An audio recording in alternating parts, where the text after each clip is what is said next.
Great pleasure to introduce firstly Isaac Kabongo.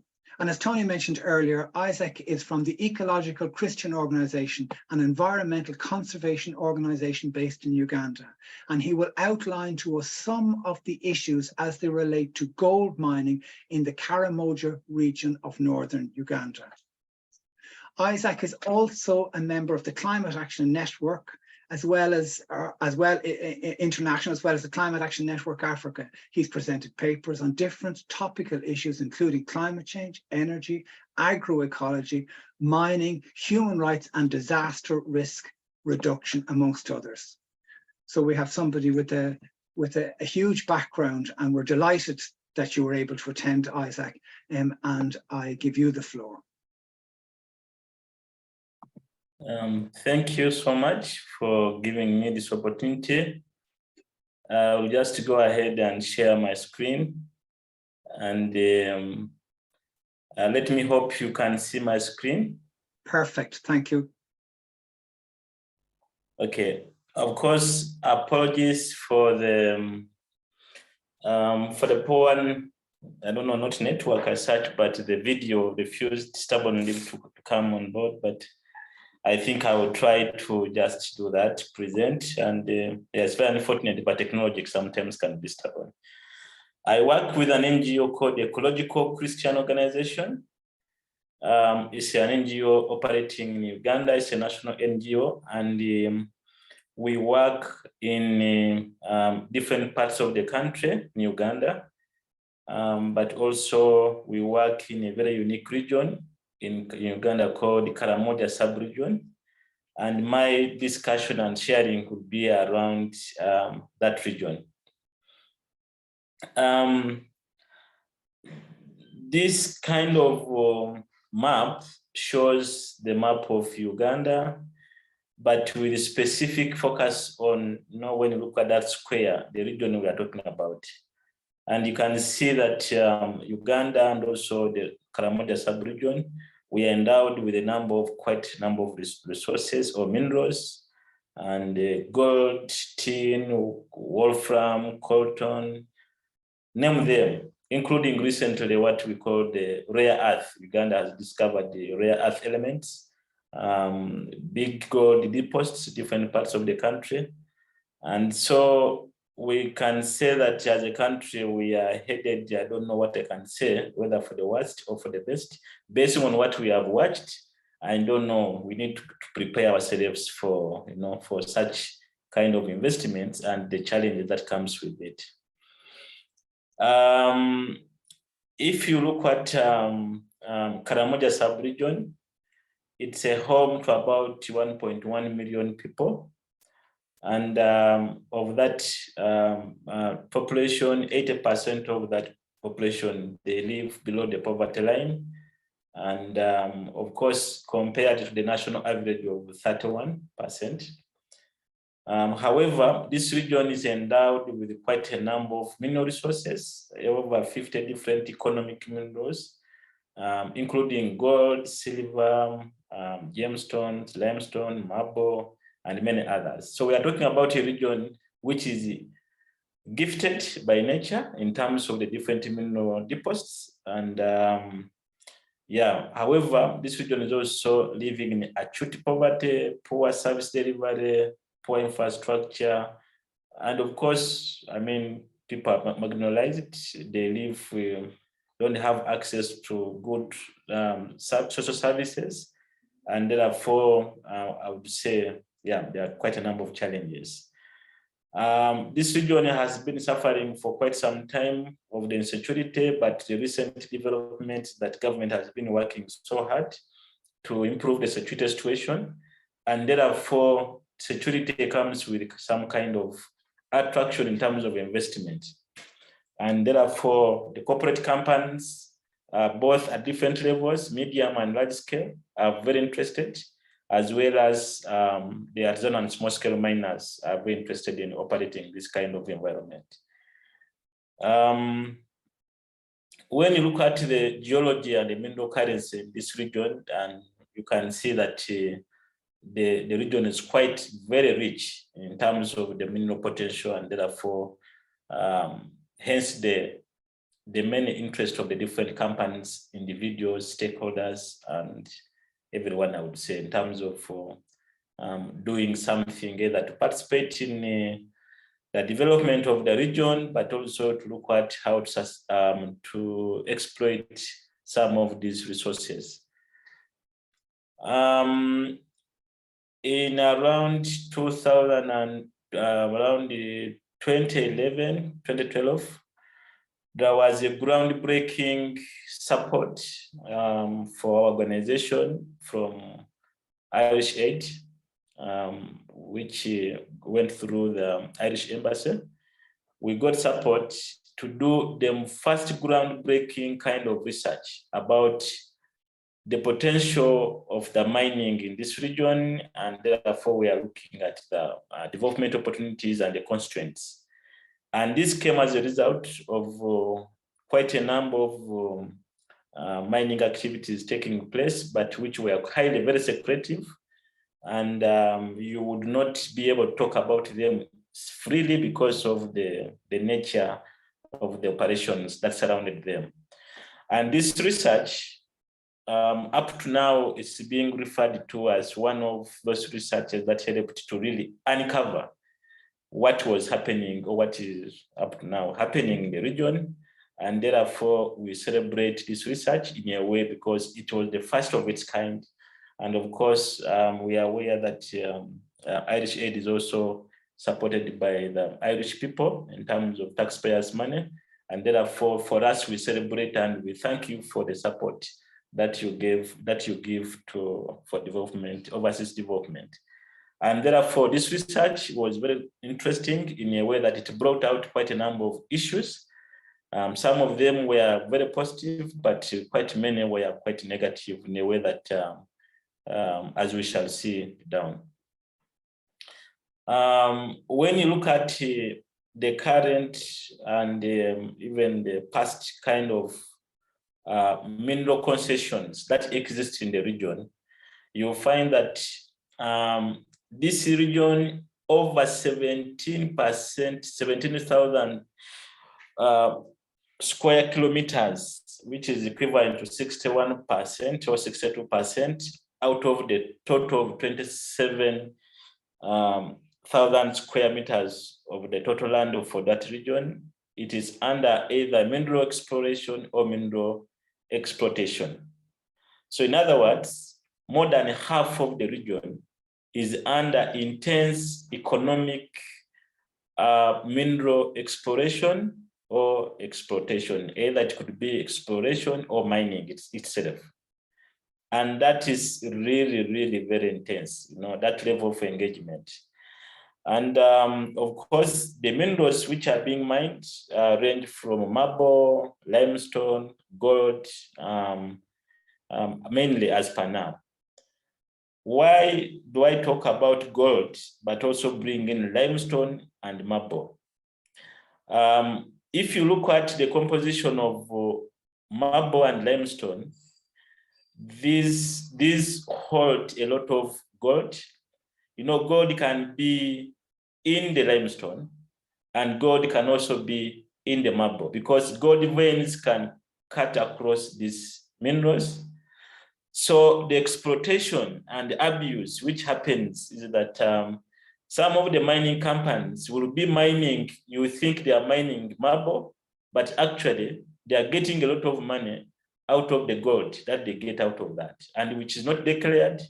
And that means that this is an exploitation. Of course, this is not even reported in anywhere, because you take a huge block of the marble, transport it, and sometimes even when they are doing exploration, they will tell you we are taking it out for testing. And when they take it out for testing, they can even take 20 lorries, 50 lorries, 100 lorries for mere testing about the mineral. But we know that testing does not take all those quantities. So you can imagine a lot of mineral is taken out, but also in it, it's not only whatever you see. In there is silver, there are other minerals, but when they're exploited, they are not reported, which is again very, very, very unfortunate. But you find that whatever is happening, it happens on the lands of the indigenous groups, indigenous peoples, whose rights and aspirations no one is very much interested in. Actually, sometimes these are given, I want to use the word, empty promises. They are promised, we shall build a school, we shall build the hospitals, we shall, the infrastructure will improve over time and all that. And they take it seriously.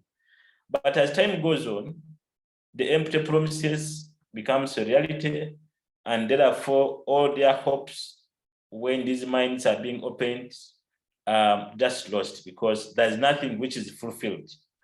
And as time goes on, they realize that they are duped, I mean, they are just deceived, and therefore they just go without any kind of benefit. And any kind of attempt to take legal action, if it, for example, is a corporate company that promised that through their corporate social responsibility, they will provide a school or construct a water source, legally, you can't sue a company because it promised to do something. A promise is not anyway a debt that you have to demand, So, and now that's another issue. But again, these are people who would benefit hugely if these companies were paying taxes and if they were paying also royalties. But they are smart enough. The agreements they make with government, first of all, these royalties are submitted or they are given. They are not in their full quantities or percentages.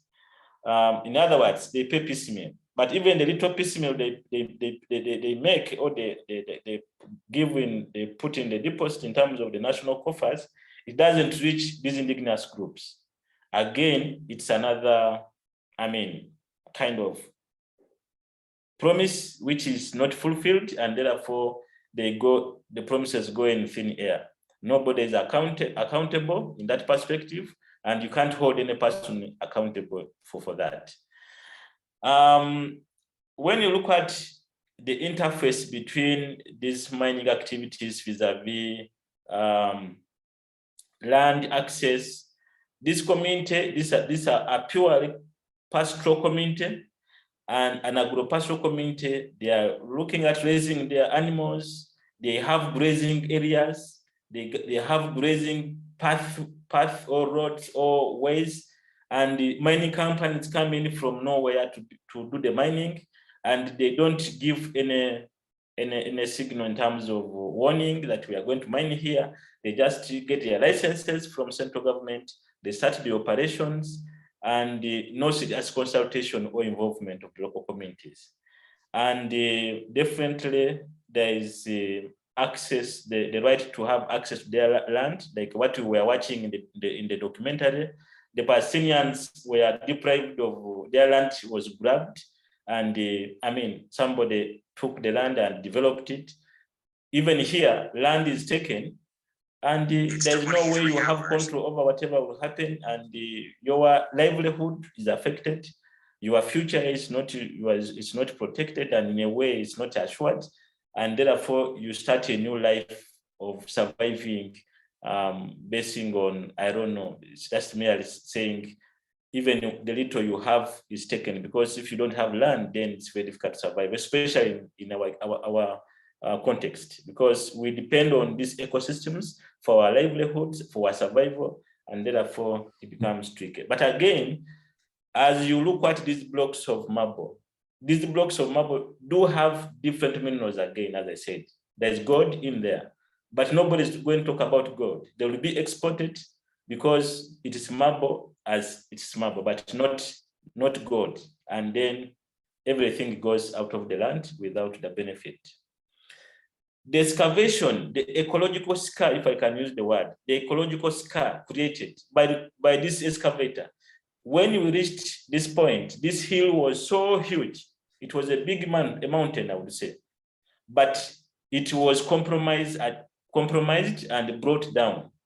So the ecological crisis that we are facing, it is because these companies really don't mind about their after profits. And this is affecting the water sources. This is affecting the health of the ecosystem on which these people depend on, and therefore their right to food, their right to clean and safe water, their right to clean environment, it can't be assured. I mean, they can't be assured of that. It's being violated, and therefore, of course, it's very unfortunate. Some of these conditions have compelled a number of younger people, old people, to look for alternative livelihoods, because the traditional grazing areas have been taken over by either for exploration or for mining, and now they're also going in for mining. They're also looking for gold. They are using rudimentary technologies, tools, and in the process, you find that there are accidents. And even when they try to get the little gold they are able to secure, the prices that are being given, or the buyers, the middlemen, they are being exploited. And therefore, there is nothing much they can be able to transform in terms of their lives. They're only surviving. So they are there not because they want, but they are there because they have no way out. And you can see how this brother of mine is trying to survive there. And sometimes these ditches, the soil just covers them, and it's hard to recover them sometimes. So it's very unfortunate, but it is true. This is a gold mining site, which was being done by one of the companies.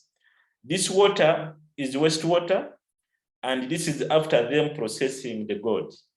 And this water, actually, we tested it. It had cyanide, and cyanide is not all that even better. Cyanide, mercury, all that. But the families are using that water for cooking, for drinking, and by the way, they are doing it without processing it directly. But nobody is pointing the fingers at these companies. For us who tries to come out, I mean, we are aware of the risk.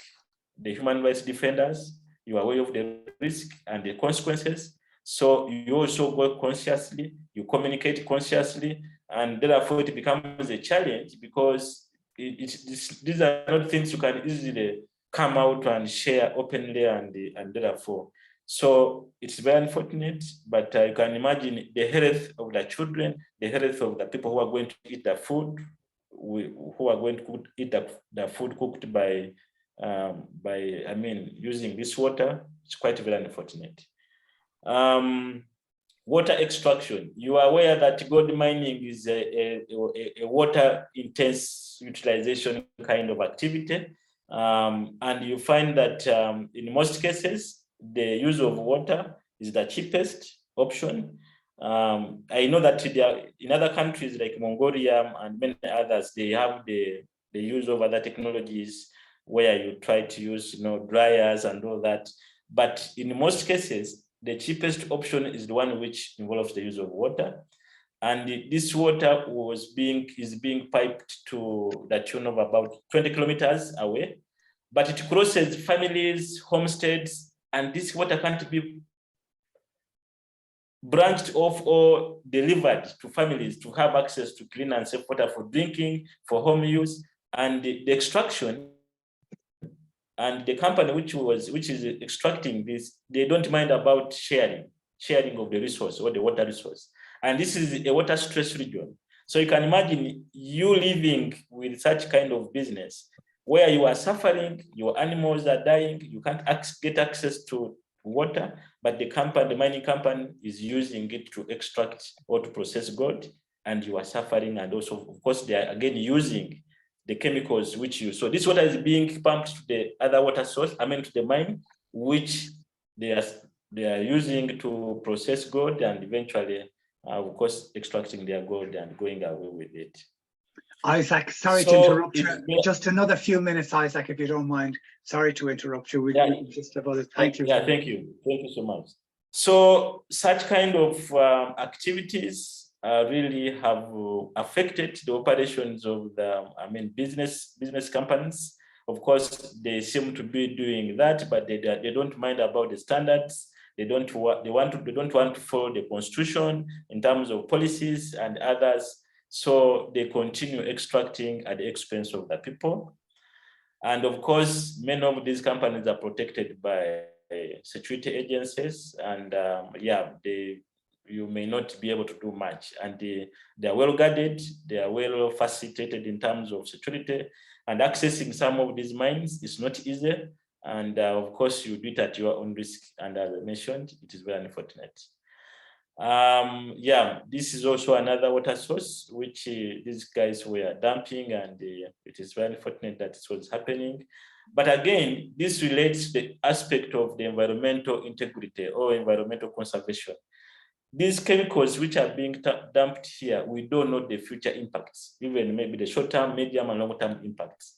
And we don't know what will happen, and definitely the impact should be there. And we just need to be prepared for the worst instead of celebrating the benefits that comes from many children, child exploitation, child labor, being forced to go and get a living, get a livelihood. They are missing out on education. Instead of being at school, they are trying to struggle in the bushes to look for gold, for survival. Very unfortunate. These children should be at school. They should be being able to determine their future, because without education, then it's very difficult to change the status quo. Their livelihood, traditional livelihood, pastoralism versus mining, they start competing with that. And as you are aware, gold is money. So God, I mean, people, they will say God is God. So you can't say pastoralism is a priority, and therefore it becomes a challenge for them even to have any equal footing in terms of engagement. I thank you so much. There's a lot to share, but yeah, I'm looking forward for the discussion. Thank you so much. Thank you indeed, Isaac. And I have to say, I don't know whether people realize it or not, but it's well after 11 p.m. in Uganda. So I'm very grateful for your input and for putting together the presentation and for staying up so late to be able to deliver it to us. And I really do apologize for rushing you over the last few slides there.